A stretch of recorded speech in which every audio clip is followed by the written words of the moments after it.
Nous sommes aujourd'hui le 13 février 2025, c'est un jeudi. Demain, vendredi, le 14 février 2025, ce sera la Saint-Valentin. La Saint-Valentin, c'est la fête de l'amour. Ce n'est pas forcément qu'on fait l'amour avec son partenaire de vie ou alors son mari, sa femme, non. La fête de l'amour, en général, c'est exprimer de l'amour à toutes ces personnes autour de toi que tu estimes, que tu portes en cœur, qui t'ont fait du bien ou pas, mais que tu portes en cœur. Ça peut être tes enfants, ta maman, ton frère, ta soeur, je ne sais pas qui que ce soit, mais plus important, toi-même. La fête de l'amour, c'est d'abord toi-même. Est-ce que tu t'aimes? Est-ce que tu te chéris? Est-ce que tu es patiente envers toi-même? Est-ce que tu te donnes des câlins? Est-ce que tu te cajoles? Est-ce que tu t'apprécies? Est-ce que tu t'offres des meilleurs cadeaux? Est-ce que tu te jettes des fleurs? Est-ce que tu te regardes dans le miroir et tu es fier du reflet de ce que tu vois dans le miroir? C'est la question que tu devrais te poser en cette nouvelle fête. Ça, c'est une nouveauté. Mais ce n'est pas pour cela que je vous fais la vidéo. Mais pourquoi? Ça m'intéresse encore. Ah, non, non. Ça m'intéresse que vous ayez l'amour de vous-même. Mais je vous fais la vidéo pour vous rappeler que si vous avez vu vos règles, le 1er février, si vous avez vu vos règles à partir du 1er février, et que votre cycle est de 28 jours, demain est votre jour d'ovulation. Demain est votre jour d'ovulation. Ça veut dire que vous êtes dans la période féconde depuis le 8. Que la période d'ovulation ne vous fasse pas croire que le gars là est amoureux de vous. Parce que la période d'ovulation avec les hormones, ton corps chauffe, tu as seulement envie de faire, tu bouges, tu bouges. Et les gars aiment les filles qui chauffent. Hein? Les gars aiment quand la fille est chaude, comme ça, ils disent, ça fait encore, il se lève bien. Hein? Ok. Que ça ne te fasse pas croire que tu es amoureux ou que le gars là est amoureux de toi. Donc, si tu ne veux pas un enfant, hein, tu me mets le préservatif. On ne dit pas tu me mets le préservatif ou que ça. Tu mets le préservatif ou tu t'abstiens. Je sais que t'abstenir, c'est un gros mot. Au pire des cas, tu prends la pilule du lendemain directement après avoir fait. Mais c'est risqué durant la période féconde parce que c'est très rapide. Les spermatozoïdes garçons sont très rapides. Les jours pareils, même quand on met seulement un peu le bout. Quand on met seulement le bout, le garçon entre parce que les spermatozoïdes garçons sont très rapides. Ils courent seulement. Ça, c'était pour le cycle de 28 jours qui est le cycle standard, le cycle connu de tous. Mais si tu te trouves tu as un cycle de entre 26 jours et 31 jours, le 14 février tombe dans ta période féconde.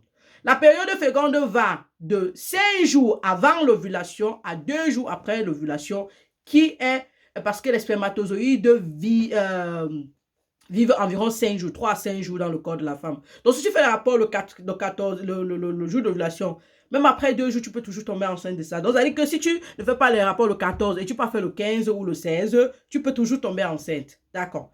Ça, c'est j'ai parlé de cycle de 26 à 31 jours. Pourquoi? Parce que quand vous faites la formule simple, la longueur de votre cycle, moins 14, vous trouvez votre jour d'ovulation. Prenons donc le cycle de 26 jours. Si je fais 26 jours moins 14, j'ai 12 jours. C'est-à-dire que le 12e jour était ta période ovulatoire, c'est-à-dire 12 jours en arrière. C'est-à-dire que jusqu'au 14, on a bien dit 5 jours avant et 2 jours après, jusqu'au 14, tu es toujours dans ta période féconde. C'est-à-dire que avant le 12, 5 jours avant le 12, tu étais dans ta période féconde. Donc, si tu avais même fait là-bas et que tu n'avais pas pris la pilule du lendemain, on se voit en fin novembre, c'est-à-dire entre le 30 novembre, comme ça, là, par là,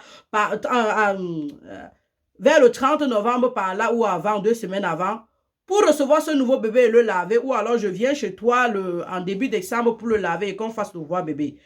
Donc, c'est-à-dire que si tu ne veux pas être enceinte, hein, si tu ne veux pas être enceinte, tu te protèges. Au-delà de se protéger pour la grossesse, n'oubliez pas, il y a les maladies sexuellement transmissibles qui rendent les femmes stériles, comme la chlamydia, la gonorrhée, le mycoplasme génitalium, et même les garçons, ça rend aussi les garçons stériles. Oh, il y a aussi l'uraplasma. Bon, alors cela, on peut gérer avec les médicaments, même si ça prend du temps pour guérir. Mais il y a le papillomavirus qui cause le cancer du col de l'utérus à la femme, le cancer de la trachea, du pharynx, pardon, du pharynx aux deux genres, où ça peut causer toutes ces maladies sexuellement transmissibles peuvent rendre tout le monde infertile. Et les femmes, surtout, ça peut rendre stérile. Ça veut dire qu'il n'y a plus rien à faire. Parce que quand ça atteint les trompes et qu'on coupe, tu vas concevoir comment tu prends, on va faire la fécondation in vitro. Ça, c'était de passage.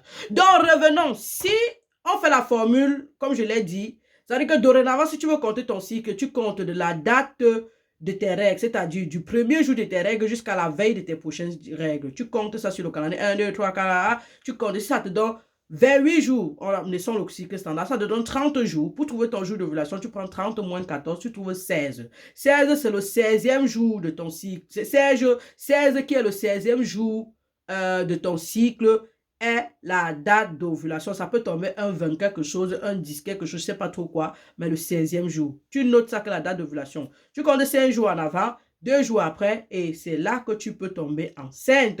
OK. On se rappelle que si on ne met pas le préservatif, les maladies peuvent entrer. Mais, revenons toujours sur le cycle dont j'insiste. Et si tu as un cycle court, très court, en dessous de 21 ou en dessous de 21 ou au-dessus de 35, ça veut dire que tu as un cycle très long ou très court qui est pratiquement, entre guillemets, un cycle irrégulier, ce qui peut t'aider sur le test d'ovulation. On est d'accord, vous prenez un test d'ovulation en pharmacie, vous lisez les instructions sur ça et vous le faites. C'est comme un test de grossesse, tu fais pipi sur ça, tu laisses, après ça va te montrer un joli sourire quand c'est clair blue, ou ça va te montrer une ou deux barres. Les barres peuvent être floues, mais quand c'est deux barres, ça veut dire que tu es en train d'ovuler. Et si tu veux un enfant, tu fais l'amour, tu vas tomber enceinte. Si l'homme est fécond, parce que parfois, les hommes là ne sont pas féconds pour la plupart du temps avec la bière, avec l'alcool d'aujourd'hui, le manque d'activité sportive, la cigarette, et tout ce qui va avec. La plupart d'eux ont seulement la sténospermie, l'oligospermie, la tératospermie et tout ce qui va avec les spermies. Là-bas, on n'a pas envie d'entendre. Mais tout compte fait, on reprend. J'aime bien reprendre cette partie. Hein?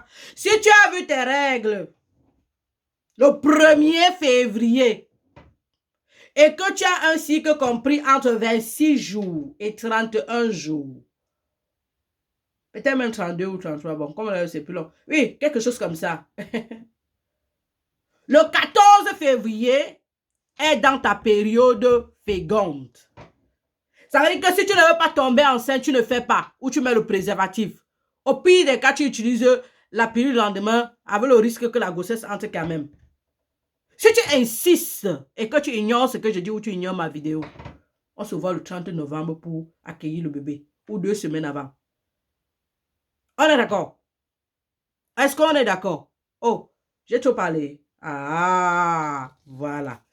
Donc, une autre façon de savoir si on a en période ovulatoire, c'est cette histoire de glaire. Mais c'est pas obligatoire. Hein. Avoir la glaire qui est en forme de morve ne veut pas forcément, ne pas l'avoir, pardon, ne veut pas forcément dire que tu n'ovules pas. On ne peut pas vivre sans glaire. Les femmes ont la glaire en elles. C'est une substance qui ne doit pas manquer dans la femme parce que ça protège le col de l'utérus. Ça protège l'utérus. Donc, on a toujours ça. Maintenant que tu le vois ou que tu la vois ou pas, c'est pas un problème. Tu peux ne pas l'avoir parce que tu ne t'hydrates pas assez, parce que peut-être tu as un vagin très creux, tout ce qui va avec. Tu peux même l'avoir une période, après tu ne la vois parce que peut-être tu ne t'hydrates pas assez ou parce que tu es stressé, il y a tellement de trucs. Mais ça ne, si tu ne vois pas, ça ne veut pas dire que tu ne veux pas. Voilà. Ça, je crois qu'il n'y a plus de problème à ce niveau. Maintenant, il y a la température. Durant la période ovulatoire, la température augmente un peu plus chez la femme. Donc, si tu prenais ta température du 1er jusqu'au 31, tu vas te rendre compte qu'il y a une légère augmentation. OK? Chez certaines personnes, il y a la tension mammaire. Chez certaines personnes, il y a la douleur au niveau du bas-ventre d'un côté ou des deux côtés parce que c'est l'ovulation quand même.